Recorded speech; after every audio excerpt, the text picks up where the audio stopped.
In this lesson, we're going to go into a little bit about who I am, what I do, and how I got started in art.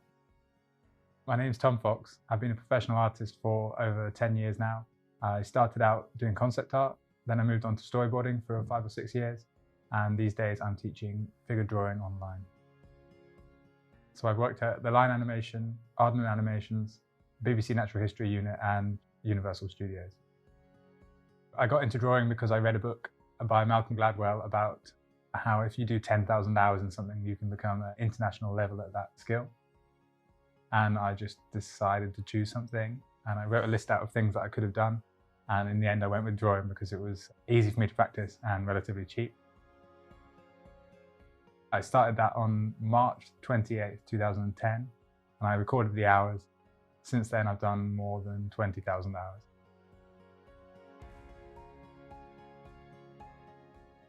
When I was growing up, I wasn't interested in art or drawing at all. So I ended up going to university to do zoology. I had a great time, but at the end of the 3 years, I felt a little bit disillusioned. I wasn't really very knowledgeable about my craft, and I wanted something that I could be really knowledgeable in.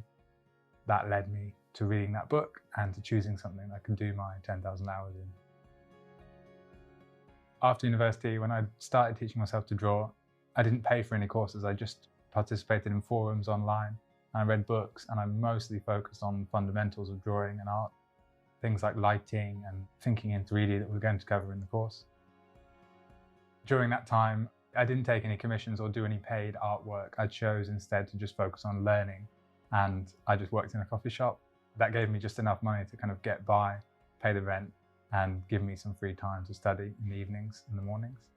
Looking back, I just had to have patience really and just put in that work consistently and not put too much pressure on myself. It was actually quite a risky thing to do because I wasn't sure about my income and I wasn't sure that it would even work. But I just kind of had a kind of blind faith that if I put in the work and I got to those 10,000 hours, I would be able to get work. There were definitely a few times when I thought, I need to just give this up and just get any job that I can get. And I'm really glad that I didn't. It actually took me quite a long time to get my first proper job because I was holding out for something that was a decent pay, maybe being a bit greedy. It was at Shepperton Studios. It was on a film as a concept artist.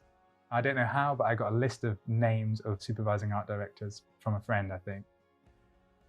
And I just emailed them all. And there was like 200 names on there, and about 3 of them emailed me back. And I had a meeting with 2 of them, and one of them offered me a job. So after I worked as a concept artist, I moved back to Bristol, and I decided that I wanted to do storyboarding instead because it just involves more drawing. And I really, really love drawing rather than the color side of things. And I ended up working at Aardman Animations, doing a little bit of concept art and a little bit of storyboarding.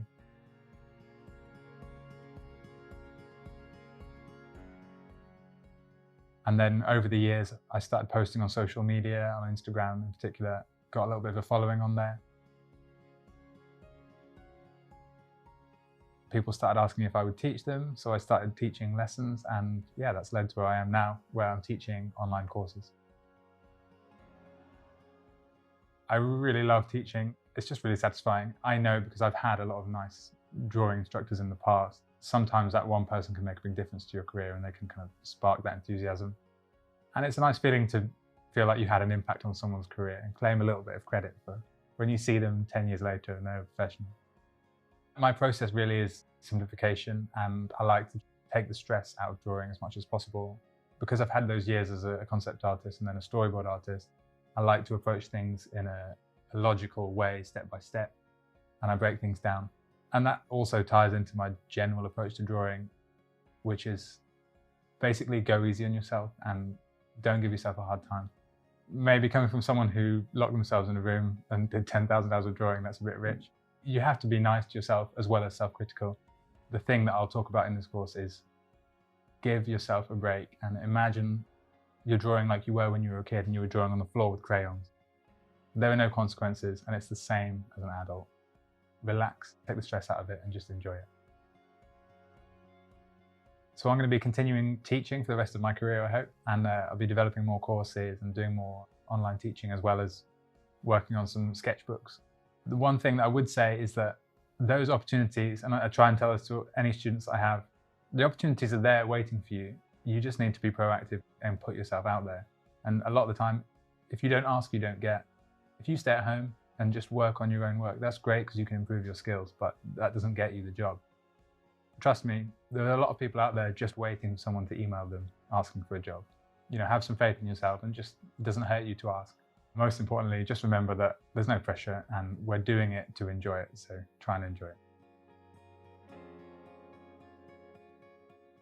In the next lesson, I'll tell you a bit about my influences and how they've inspired me over the years. And we'll also talk a bit about what we'll do together in this course.